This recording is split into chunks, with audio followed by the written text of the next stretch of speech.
Bonjour et bienvenue dans ce nouveau vlog. Aujourd'hui je suis à Chivay, dans la cordillère des Andes, plus précisément dans le canyon de Colca. Et là je pars faire une randonnée.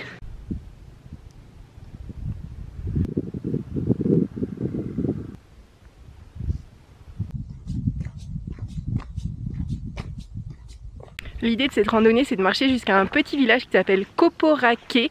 J'en ai environ pour 10 km. Ensuite, je vais redescendre jusqu'à un autre village qui s'appelle Lyanqué en passant par la rivière. Puis, je vais essayer de prendre un collectivo pour rentrer à Chivay. Voici la vue sur le canyon. C'est plutôt vert. Il y a des montagnes beaucoup plus hautes avec des neiges éternelles. C'est hyper beau. La montagne est magnifique à ces endroits.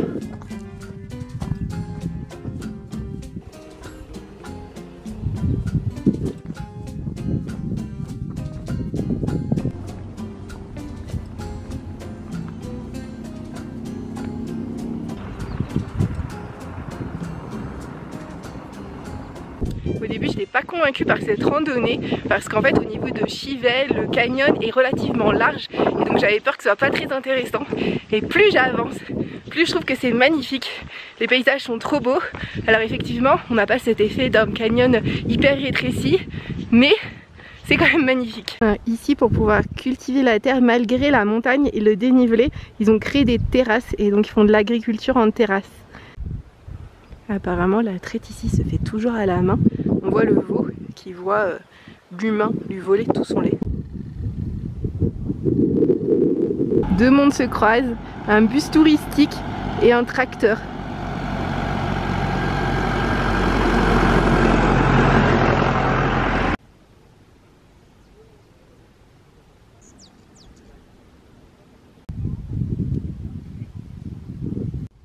J'ai l'impression qu'ils sont en train de récolter le foin. Ils sont énormément. Les femmes travaillent en jupe. Ça me paraît ouf. Je pense que moi ça me saoule de monter des escaliers avec une robe longue. Le fait qu'elle soit venue au champ avec cette tenue prouve que c'est pas pour les touristes. Dans cette partie où le canyon s'est beaucoup élargi, il y a énormément d'agriculture et c'est assez fou de se dire qu'ils arrivent à cultiver, élever du bétail à 3500 mètres d'altitude. C'est vous dire à quel point le climat le permet malgré l'altitude.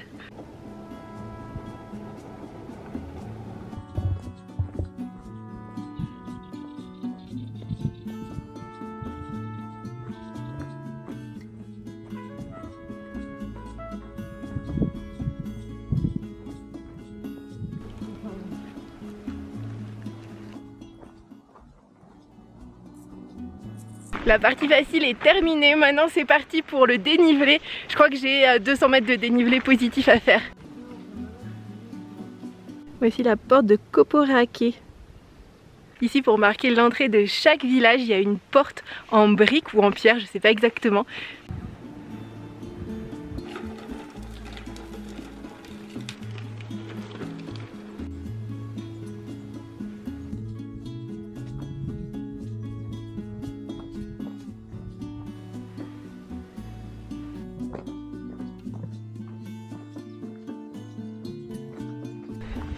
Il y a plein de petits cochons trop mignons. Oh. Voilà. Le cochon vient carrément me voir. Ils sont tout près. Regardez. Ah non, il a peur. Il y en a plein. Ils sont choupinous.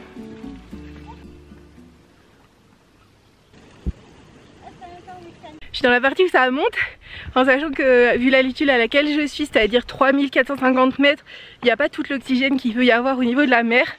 Et c'est pour ça que je suis un peu essoufflée, mais c'est magnifique. Je regrette en aucun cas d'avoir fait cette rando. Je suis au milieu de la nature qui est cultivée. Les paysans sont super sympas, ils bavardent avec moi et c'est trop beau. Il y a les montagnes magnifiques, je suis trop contente.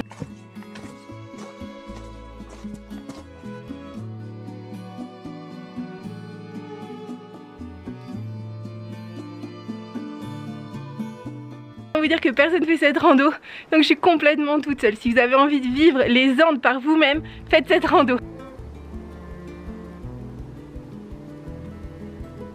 Je suis actuellement à 4305 mètres d'altitude. Alors je suis à ce niveau et je vais descendre jusqu'à là qui s'appelle Yankee.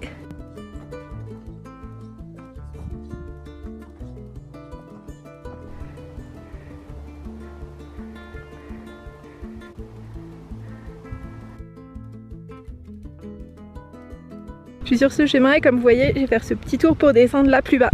Ici les cactus poussent directement sur les petits murets en pierre.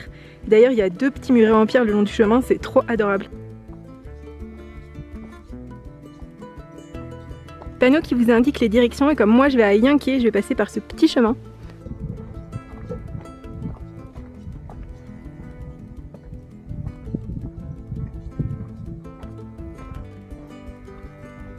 Je suis ici, j'ai plus qu'à traverser la rivière sur ce pont et monter jusqu'en haut ici.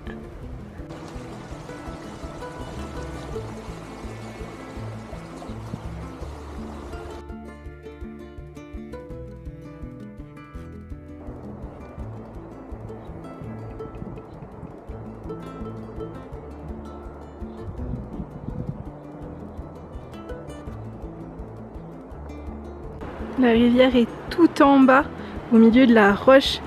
C'est super impressionnant.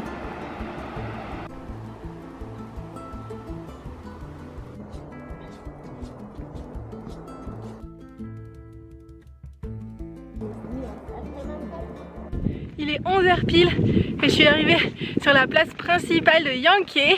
Et c'est donc là que je termine ma rando. Je vais essayer de trouver soit un taxi, soit un collectivo pour aller jusqu'à Chivay pour rentrer. Sur la place principale, j'ai tout de suite trouvé les deux, un taxi pour 15 soles ou un collectivo pour 2 soles. Donc j'ai décidé de prendre le collectivo dans la mesure où apparemment il y a déjà du monde à l'intérieur. Je suis dans le collectivo, j'attends qu'il se remplisse pour qu'il parte en fait. J'attends pas depuis très longtemps, je pense 2-3 minutes et il y a une personne qui est arrivée. À chaque fois qu'il y a quelqu'un qui arrive sur la place, je croise les doigts pour qu'elle monte dans le collectivo. Après à peine 10 minutes d'attente, ça y est, le collectivo est plein et du coup on part de Yankee.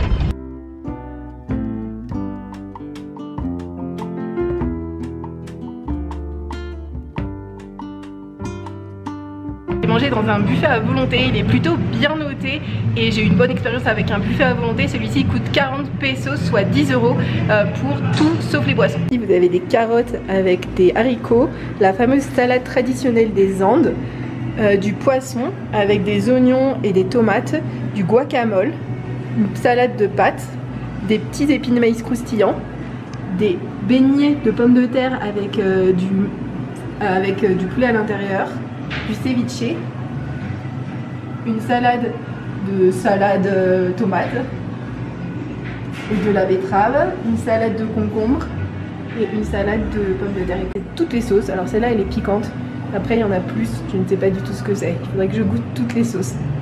De Chivay à Puno et pour ça j'ai pris un bus touristique. Alors d'habitude je ne le fais pas mais là l'avantage c'est que ce bus touristique va s'arrêter à 3 points de vue que jamais j'aurais pu atteindre si j'avais pris des bus locaux normaux. Alors je suis montée dans un bus Baby Lama qui nous a emmené dans un endroit où Chivay où il y avait un énorme bus rouge colonial, comme vous voyez il y a beaucoup de monde.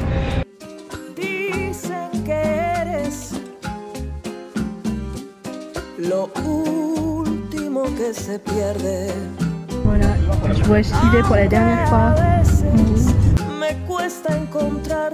Alors dans ce tour on va faire 3 pauses. La première pause va être à 4900 mètres d'altitude. La sensation de fe que las cosas van a salir bien.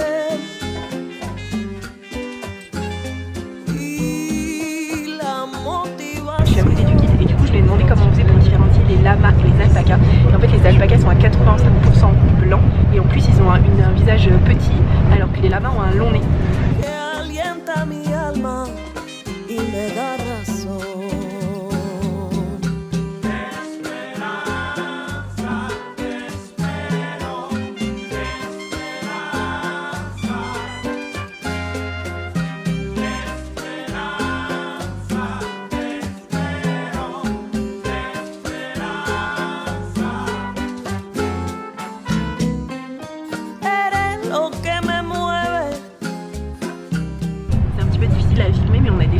D'alpaga et de lama et je me suis rendu compte que je confondais les lamas et les bigons.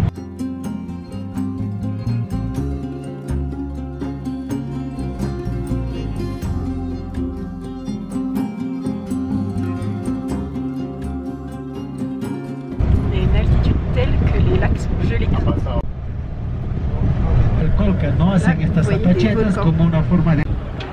Le bus vient de nous arrêter au premier point à 4900 mètres. Je suis donc à 4910 mètres d'altitude. Mais c'est de la triche parce que j'y suis allée en bus sans marcher. Un mirador. On peut voir le volcan Ubinas qui se trouve là. Le volcan Misti, 5822 mètres là-bas. Le volcan Chapiani, 6950 mètres. Un bateau qui se trouve là-bas. Ah, donc là, il y a 5980 mètres. Ici, ici, trop bien. Là. Et là, ce que vous voyez, c'est une éruption. C'est le Sabancaya qui est en train de relâcher de la fumée. Wow. Incroyable de voir un volcan en éruption avec toute cette fumée qui sort. Wow. Je suis à 4910 mètres d'altitude et ce qui m'impressionne le plus, c'est pas l'altitude, c'est de voir un volcan en éruption. C'est la première fois de ma vie. C'est incroyable, juste incroyable. Ça, j'ai oublié, le guide vient de nous dire comment ça s'appelait. Il y a plein de petites tours comme ça de rochers qui en fait initialement étaient faits par les locaux pour relancer la mer nature et qui maintenant sont juste faits par les touristes. Et là, et voici le paysage à 4900 mètres d'altitude.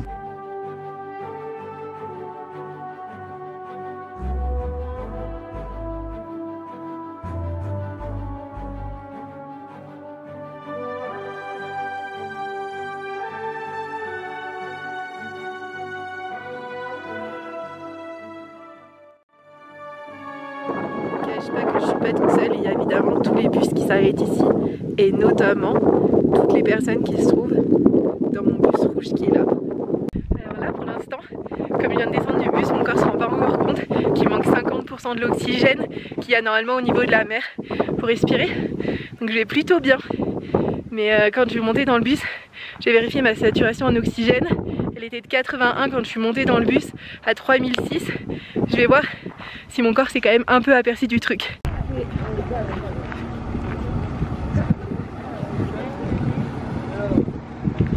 « 66, 64 même. Ouais, oula, 63, 62. Ouais, mon corps s'est carrément aperçu du problème.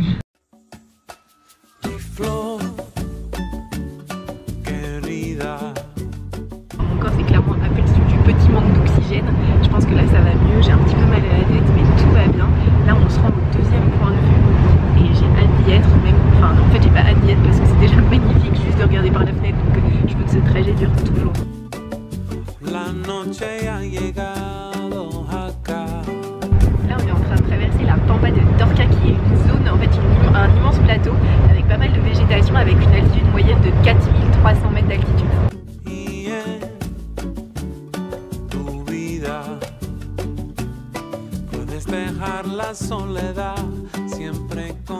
Je suis dans la réserve qui s'appelle la Salina de Aguada Blanca. En fait, à l'intérieur de cette réserve, il y a pas mal d'espèces de flamants roses, notamment le flamant rose des Andes et le flamant rose du Chili. Il y a des vigognes et il y a aussi plusieurs volcans dont le Pichu Pichu, le El Misti et le Chachati.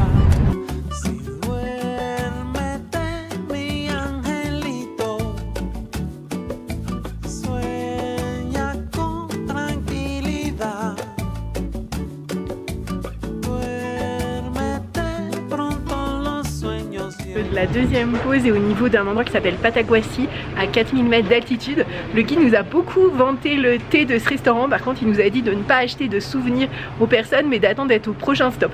Donc on sait clairement où il paie, où il touche des commissions, où il n'en touche pas. Un endroit parfait pour les photos, El Misti, le drapeau du Pérou, trop bien.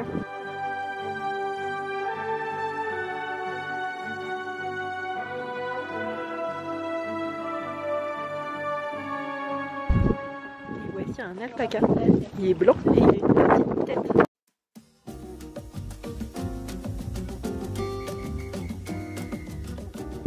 Le site est absolument spectaculaire parce qu'ici vous avez des rochers énormes et de l'autre côté El Misti qui trône au milieu de la plaine. Ça peut pas être fait. je les ai pas mal vus ces volcans. Je crois que celui-là c'est El Chachani, je commence à les reconnaître. Du coup il y a les rochers juste magnifiques. Et là il y a les petits lamas. Et ici on peut voir 2 lamas. Du coup avec un museau beaucoup plus allongé et pas blanc. Donc c'est bien des lamas. J'ai l'impression qu'ils mangent une bouchée et qu'après ils doivent relever leur cou pour que ça descende. Bonjour. Et là, hop, il remonte. Et là j'ai l'impression que c'est un alpaga parce qu'il a un museau beaucoup plus petit. J'adore jouer à les reconnaître.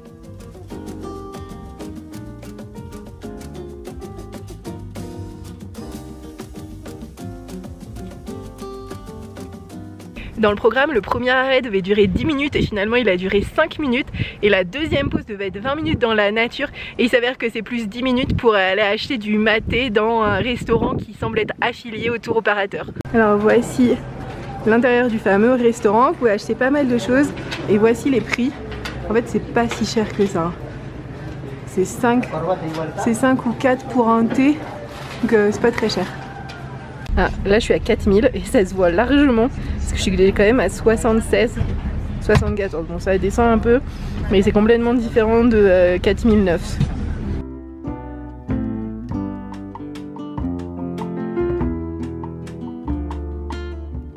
Bueno, ya los conocen, Chachani, Misti, Techo, Techo.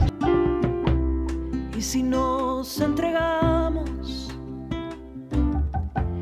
y lo perdemos. Tout le monde connaît la panaméricaine qui va d'Alaska jusqu'en bas en Chili et qui est une des plus longues routes du monde, mais moi je savais pas du tout qu'il existait une transocéanique route qui va en fait de l'océan Pacifique au Pérou, qui traverse la Bolivie et qui va jusqu'à l'océan Atlantique au Brésil. Et du coup sur cette route il y a énormément de gens et de trafic et notamment beaucoup de camions qui transportent le fruit de travail des mines. Et donc elle est vraiment très occupée cette route et elle n'a que 2 voies.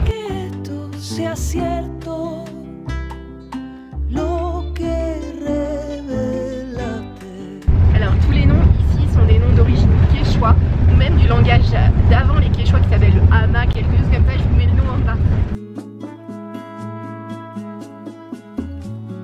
Je suis à 4400 mètres d'altitude et ce qui est improbable c'est qu'il y a actuellement une ville qui s'appelle Imata et des gens qui vivent ici à 4400 mètres d'altitude. Vous vous rendez compte?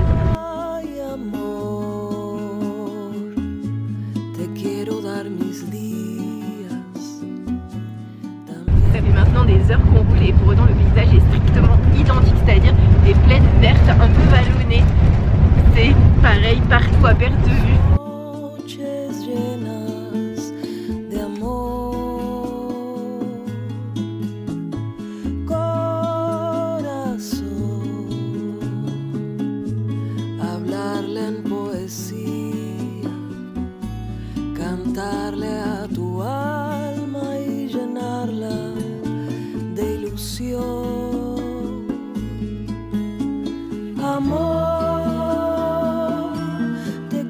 Lagunitas à 4410 mètres d'altitude. Ce lac est encore plus haut que le lac Titicaca où je vais dormir tout à l'heure. Normalement on devrait voir des flamants roses mais malheureusement je crois qu'on va rien voir du tout.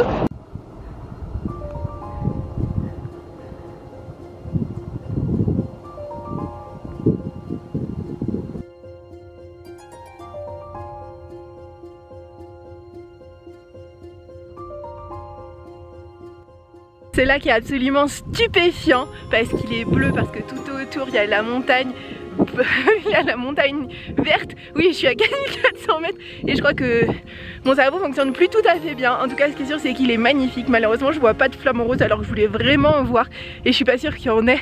À vrai dire, le guide nous a dit que c'était une espèce qui faisait des migrations et que là on était au début de leur retour et c'est pour ça qu'on n'en voyait pas. Oui, peut-être que non. Voilà. Oh, je vais retourner au bus, il fait super froid ici, mais je suis quand même trop heureuse d'être venue et d'avoir vu ce lac à 4410 mètres d'altitude.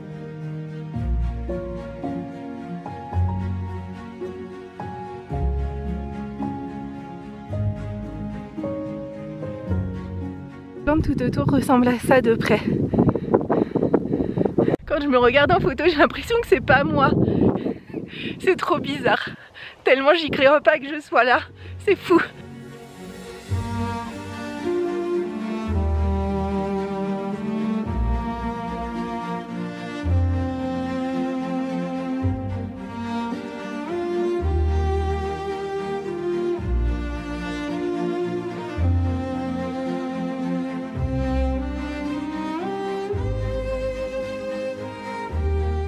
Voici le fameux marché artisanal. Le guide nous a dit que c'était le meilleur marché de tout le Pérou, qu'à Cusco c'était plus cher, qu'à Arequipa c'était plus cher et qu'ici en plus c'est des vêtements traditionnels. Donc j'ai juste demandé quel est le prix d'un pull comme ça pour comparer. Alors je vous confirme que ce pull, exactement comme le mien, coûte 70 soles ici et 35 soles là où je l'ai acheté à Arequipa. Voilà, la même chose.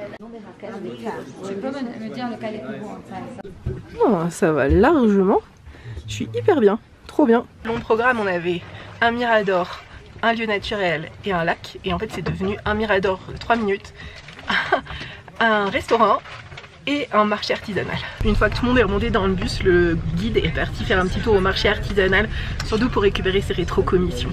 J'ai l'impression d'être très négative, mais en fait je prends pas les tours au guidé et du coup j'ai pas l'habitude de ça.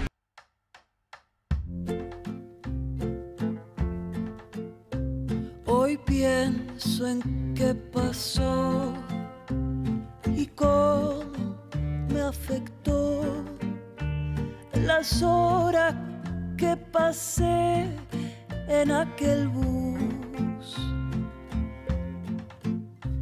No entiendo bien por qué mi abuelo distraído se bajó sin mí. Yo seguí. Acapulco no era un lugar para una niña de mi edad. Au niveau du lac, on est passé dans un endroit juste magnifique. Le guide nous a dit d'habitude on s'arrête pour prendre des photos, mais là comme il n'y a pas de flamant rose, on va quand même pas s'arrêter. Et du coup on est passé tout droit.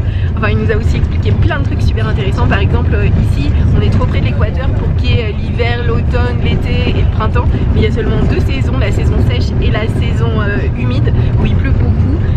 Ici on est dans l'altiplano, les températures dans la journée classique c'est 4-5 degrés donc il fait plutôt froid. Et voilà. Enfrenté la soledad